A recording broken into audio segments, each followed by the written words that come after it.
खुद से बड़बड़ाए जा रही मानवी प्रोफेसर माथुर के केबिन से निकल बालकनी के रास्ते बढ़ती जा रही थी।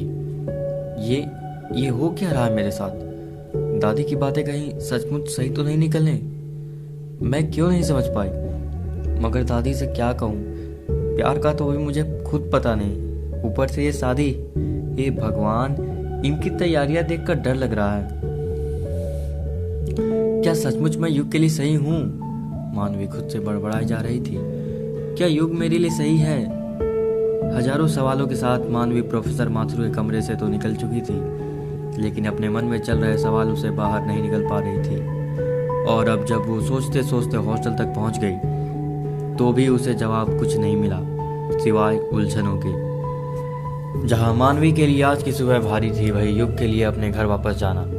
युग के घर पहुंचते ही आरती जी बोली, अरे आ गया तू? भला हो तेरा और तेरे पापा का, वरना यहाँ माँ तो फालतू है, उसे कौन पूछता है। आरती जी की कसैली बातें सुन युग का मन एक बार फिर चिड़चिड़ा गया। वो चुपचाप अपने कमरे की ओर बढ़ गया। माँ के बकवास से दूर गया तो ये पापा को हजम नहीं हुआ। बेटी कुछ भी करे मगर वो सही करती है। बड़बड़ाते हुए युग अपने कमरे की ओर बढ़ गया। कमरे में पहुंचते युग ने पहले चारों तरफ नजरें दौड़ाई और फिर धड़ाम से दरवाज़ा बंद कर दिया। एक लंबी गहरी सांस लेते हुए युग बिस्तर पर लेट गया। तभी उसकी आंखों के आगे अचानक मानवी का चेहरा घूम गया। मानवी का ख्याल आते ही युग भूल चुका था कि वो अभी थोड़ी देर पहले ही बहुत गुस्से में था। लेकिन बिस्तर पर लेटे हुए युग को आज का दिन याद आने लगा और वो अकेले ही मुस्कुराए जा रहा था। वहीं दूसरी तरफ हैरान परेशान मानवी खुद को कोसे जा रही थी। मानवी खुद से बड़बड़ाते हुए बोली, पता नहीं कहाँ से ये सब मेरी जिंदगी में आ गया यार। परेशान हो चुकी हूँ मैं। अभी तक बेटा कम था जो बाप भी आ गया। पता नहीं कौन कौन अब आने वाला है इस जिंदगी में। ये हॉस्टल पढ़ने लिखने के लिए ही था, ना कि रिश्ते निभाने के लिए। माँ को खबर लग गई ना तो जीना दुश्वार कर देगी। खुद के आगे सुनेंगी भी नहीं। तंग हो गई हूँ इन सब से मैं। मगर क्या सच में मुझे युग पसंद करता है? ये कैसे पता करूँ? इडियट युग से पूछना तो बेकार ही है। पागल कर देगा मुझे पक्का। मैं तो यहाँ पढ़ने लिखने आई थी, पता नहीं कहाँ से यहाँ फंस गई। हॉस्टल की सीढ़ियों पर चढ़ते हुए मानवी युग को मन ही मन कोसे जा रही थी। कमरे में घुसते ही मानवी खुद से बोली, अब मिलेगा मुझे सुकून मेरे कमरे के अंदर, वरना बाहर वालों ने तो जीना हराम कर रखा है यार, कसम से। दरवाज़ा अंदर से बंद कर सीधा बिस्तर की ओर बढ़ गई। बिस्तर पर सामान फेंकते हुए सीधा मानवी बिस्तर पर जा गिरी। इस युग को तो छोड़ेंगे नहीं। समझता क्या यार खुद को? 4 दिन मुलाकात नहीं हुई कि इन्हें शादी का जुनून चढ़ गया। मैंने कितनी कुछ प्लानिंग की थी, ये युग ने सारा खराब कर दिया। मैं भी ना खुद से क्या बड़बड़ा रही हूँ पागलों की तरह। अभी फोन लगाकर सुनाती हूँ इसे। बिस्तर पर लेटी हुई मानवी फोन को बार बार ऑन ऑफ कर रही थी कि तभी उसका जी किया क्यों ना वो एक मैसेज ड्रॉप कर दे। यस, ये सही आइडिया है। इससे मन भी हल्का हो जाएगा और अपना काम भी हो जाएगा। वरना फ़ोन पे तो 10 उल्टी सीधी बातों पर झगड़ा होगा, क्योंकि मैं आम बोलूँगी तो वो इमली ही समझेगा। खुद से बड़बड़ाती मानवी जैसे ही व्हाट्सएप खोली तो अचानक उसका मन शांत हो गया। वो सन्नमार एकटक व्हाट्सएप पे आई फोटोज़ को निहार रही थी। उन फोटो को देख उसके तमतमाए चेहरे पर अब सुकून के भाव वापस आ रहे थे। आज का दिन कितना अच्छा था, फिर क्यों हुआ ये सब? इन फोटोज़ में हम कितने प्यारे लग रहे हैं। वही दूसरी तरफ बिस्तर पर लेटा युग खुद को गुनगुनाए जा रहा था, तेरा होने लगा हूँ, जब से मिला हूँ खोने लगा हूँ। युग के आगे मानवी का वो सुंदर गोल चेहरा और उस पर बटन सी भूरी गोल मटोल काजल से सनी आंखें, उड़ती जुल्फे और उन जुल्फों का बार बार चेहरे को ढक लेना, मानो वो आइस पाइस खेल रहे हों। ये देख युग का मन और भी कायर हो रहा था। युग अपने बालों को हल्का सा हिलाते हुए एक बार फिर बैकग्राउंड म्यूजिक में खो गया। खुद में हंसते हुए युग ने कहा, आई डोंट नो मुझे क्या हुआ है, but I really love you मानवी। मैं तुम्हें प्रपोज करना चाहता हूँ, वो भी अच्छे से। लेकिन मुझे पता नहीं है कि तुम मुझे पसंद करती हो भी या नहीं। लेकिन मैं खुश हूँ, मुझे खुशी है कि तुम मेरी दोस्त हो, लेकिन मेरे साथ तो हो। मैं हमेशा तुम्हारा बहुत ख्याल रखूंगा। उम्मीद करता हूँ कि हम हमेशा ऐसे ही साथ रहें। पता नहीं आगे क्या होगा, मगर इस काव्या को कुछ तो करना पड़ेगा। इसने मेरी जिंदगी में ही चील मचा रखा है। तंग आ गया हूँ इस लड़की से। इसका क्या करूँ, कैसे करूँ, कैसे छुटकारा पाए, क्योंकि इसने जो ये ड्रामा फैलाया है ना, ये बहुत बेकार है। इससे मेरी लाइफ में भी बहुत प्रॉब्लम आ सकती है। कहीं इन बातों से मेरी शादी में कोई नहीं, मैं ऐसा कुछ नहीं होने दूंगा। कुछ तो करना पड़ेगा बेटा युग, वरना तू यूं ही बैठा बैठा सोचता ही रह जाएगा। विवेक से हेल्प लेता हूँ, ये सही रहेगा। इस केस में विवेक ही कुछ कर सकता है। कुछ तो पूछना पड़ेगा, कोई तो आइडिया लेना होगा, क्योंकि विवेक तो बहुत ही अच्छे से इंसानी मैटर को हैंडल करता है। ऐसे मैटर में वो हमेशा से ही कॉलेज में फेमस रहा है। क्या यार, मैं भी कहाँ फंस गया मानवी के ख्यालों से। वैसे इस समय मानवी क्या कर रही होगी? एक मैसेज छोड़ देता हूँ व्हाट्सएप पर। हाँ, ये सही रहेगा। उसे बुरा भी नहीं लगेगा और मेरा काम भी हो जाएगा। युग ने फ़ोन उठाया और बटन दबाना शुरू किया। हेलो मानवी, कैसी हो? क्या कर रही हो? मुझे लगा तुम शायद फ्री हो। ओह, नहीं हो तो कोई बात नहीं, मैं तो सिर्फ ऐसे ही पूछ रहा था। एक गुड न्यूज़ दूँ? वैसे मैं आज घर आ गया हूँ। इधर मैसेज आते ही मानवी की खुशी का ठिकाना नहीं था।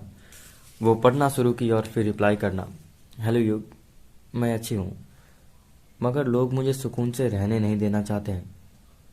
वो क्या है ना, उन्हें चूल करने की बीमारी है।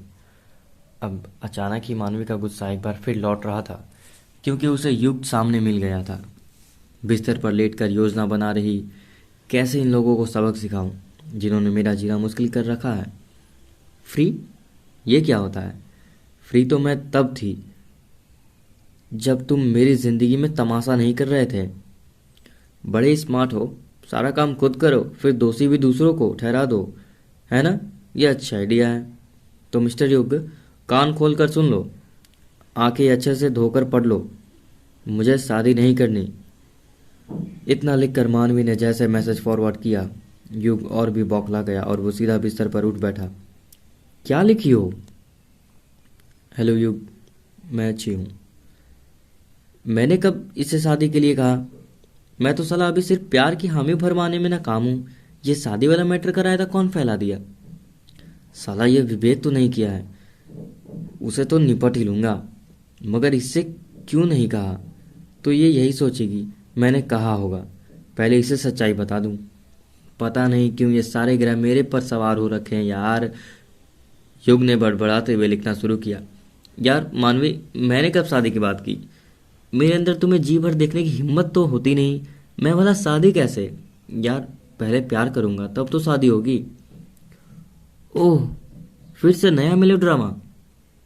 मानवी ने गुस्से से पलट कर वार किया। यार अब कैसे समझाऊं? मैं विवेक से बात करता हूँ। ऐसा है, तुम जिससे बात करना चाहो कर लो, लेकिन मेरी बात ध्यान से सुनो। और हाँ, ताला मार लो। मैं तुमसे क्या, किसी से शादी नहीं करना चाहती, ओके? क्यों? मुझ में मत करो, दूसरों में क्या प्रॉब्लम है? तुम मेरे सबसे बड़े प्रॉब्लम हो, समझ आया? पहले तुम सुधरो, फिर मैं बताती हूँ क्यों मैं शादी नहीं करना चाहती। और एक बात, तुम अगर दोबारा अपने पापा को यहाँ भेजे ना मुझे अपनी बीवी और उनकी बहू बनाने के लिए, तो मैं उनके सामने ही तुम्हारा सर फोड़ दूंगी। अब रिप्लाई तो करना मत भूल कर भी, समझ आया? तुमसे दोस्ती ही करके गलती कर दी, तुम यहाँ शादी तक ख्वाब देख रहे हो। ये क्या बोले जा रही हो? तब से यार स्टॉप हो जाओ। मैंने पापा से कब मिलवाया तुम्हें? तुम जरूर सपना देख रही होगी। ओह, तो तुम अब मुझे पागल होने पर साबित करना चाहते हो? वाह यार, सही है, गुड बॉय।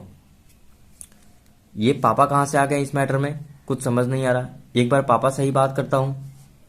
इतना कह युग अपने कमरे से निकल पापा के कमरे की ओर बढ़ गया। वही बिस्तर पर लेटी हुई मानवी रोते हुए बोली, यार क्यों क्यों सुनाया मैंने उसे फिर एक बार? मानवी, तूने युग को इतनी खरी खोटी सुनाकर ठीक नहीं किया यार। अब क्या करूं, कैसे उसे मनाऊं? मानवी चुपचाप सोचे जा रही थी। देखकर परेशान होती और खुद से बड़बड़ाते हुए बोली, मुझे भी पता नहीं क्या हो गया था। कितना अच्छा दिन था आज। हम कितने दिनों बाद कितने देर तक साथ रहे। पहले मैं परेशान रहती थी, उससे माफ़ी मांगने को आज भी जी भर के उसके साथ थी, शॉपिंग की, खाई पी, और अब ओह माय गॉड, अब ये रायता फैला दी यार, क्या करूं अब। जहां एक तरफ मानवी युग को लेकर परेशान थी, वही युग मानवी को लेकर। कमरे में पहुंचते ही युग ने दरवाजा अंदर से बंद किया और बिस्तर के पास जा बैठा। विश्वनाथ जी ये सब देख सने थे। उन्होंने धीरे से कहा, क्या हुआ, कुछ बात है? घूरते हुए युग बोला, पापा मुझे आपसे ये उम्मीद नहीं थी। किस बात की बात कर रहे हो? विश्वनाथ जी ने परेशान हो बोला। पापा आप सब समझ रहे हो मैं क्या कह रहा हूं। युग साफ साफ बोला, पापा आज आप मानवी से मिले, क्यों, बताइए ना। हाँ, क्यों, क्या जरूरत थी? जरूरत थी नहीं है, मैं तेरा बाप हूं, तुझसे परमिशन लेकर नहीं मिलूंगा अपनी बहू से। बहू? अब समझ आया वो क्यों भड़की है। वो आपकी बहू नहीं है। अच्छा, मगर मैं तेरी शादी उससे ही करवाऊंगा। पापा प्लीज समझिए बात को, हम सिर्फ एक अच्छे दोस्त हैं। दोस्त हो तो प्यार तो हो ही जाएगा, जब प्यार होगा तो शादी भी होगी। समझे युग, ये मेरा फैसला है, पिता हूं मैं। पापा एक बार उसकी मर्जी तो जान लेते। उसकी तुम्हारी मर्जी से अब माँ बाप चलेंगे? कैसे समझाओ तुम्हें? तू खुद समझ ले, वो इस घर की बहू है तो है, ये मेरी इच्छा है, समझा तू? पापा मगर। क्या अगर मगर, तू साफ साफ बोलना। युग, तुझे मानवी पसंद है या नहीं? ये सुन युग सन्न हो उठ खड़ा हुआ और बोला, पापा वो क्या युग, बता। पापा आपसे क्या छिपाऊं, मैं उसे पसंद करता हूं। तू उसे अपनी पत्नी जीवन साथी नहीं बनाना चाहता? क्या तू भी किसी लड़की के दिल से खोलकर उसे छोड़ देना चाहता है? अगर तेरे ऐसे विचार है तो तू मेरा बेटा नहीं है, इससे अच्छा मेरा बेटा ही ना रहे। चाहता हूं पापा, मगर। मगर क्या? मगर माँ वो नहीं मानेंगी। बाप बड़ा या माँ? मुखिया कौन है घर का? पापा वो तो आप हैं। तो बात किसकी मानी जाएगी? आपकी।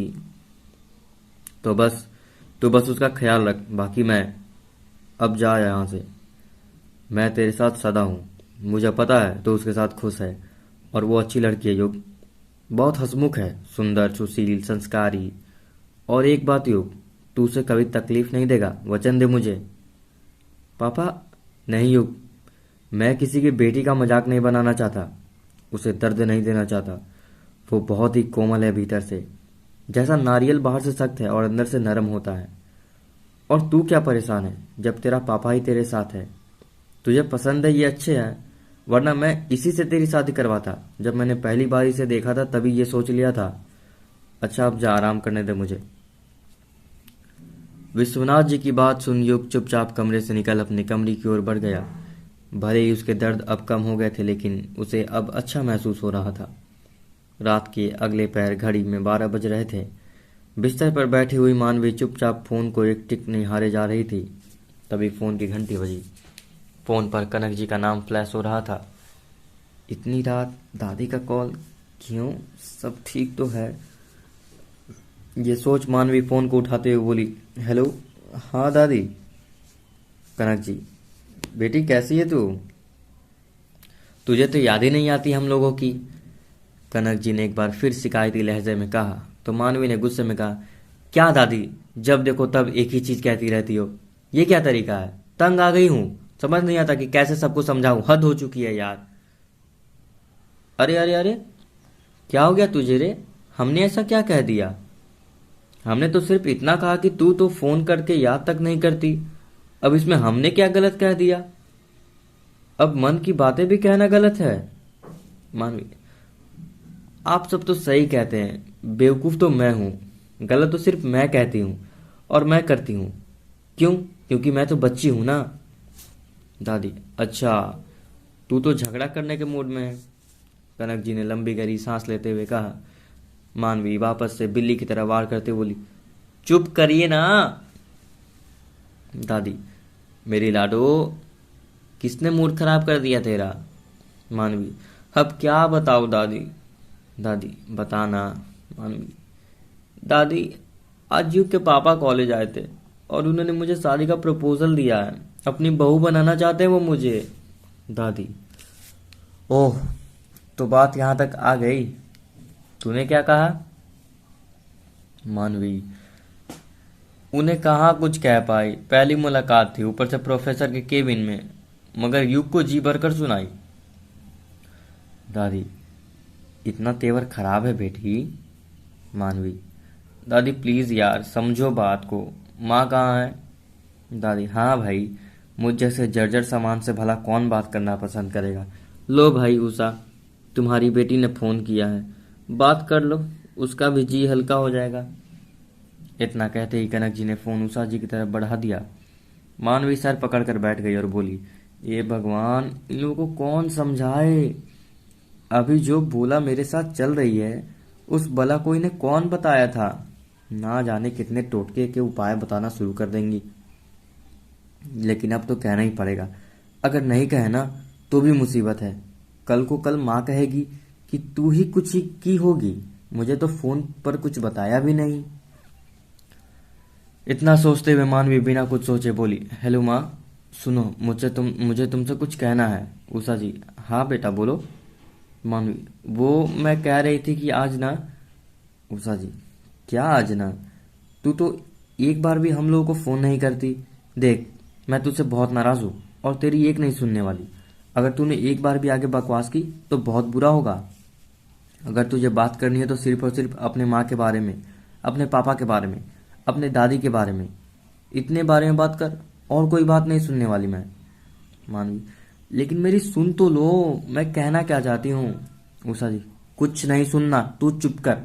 तू तो हमेशा बकवासी करती है, तेरे पास बात ही नहीं होती है। मानवी, हाँ हाँ, मैं तो बेवकूफ हूं ना, मेरे पास तो बातें ही हो नहीं सकती।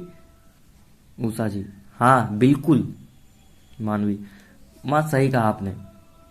इतना कह मानवी गुस्से से फोन कट कर मोबाइल बिस्तर पे कोने की तरफ फेंकते हुए बोली, किससे अपने दिल की बात कहूँ।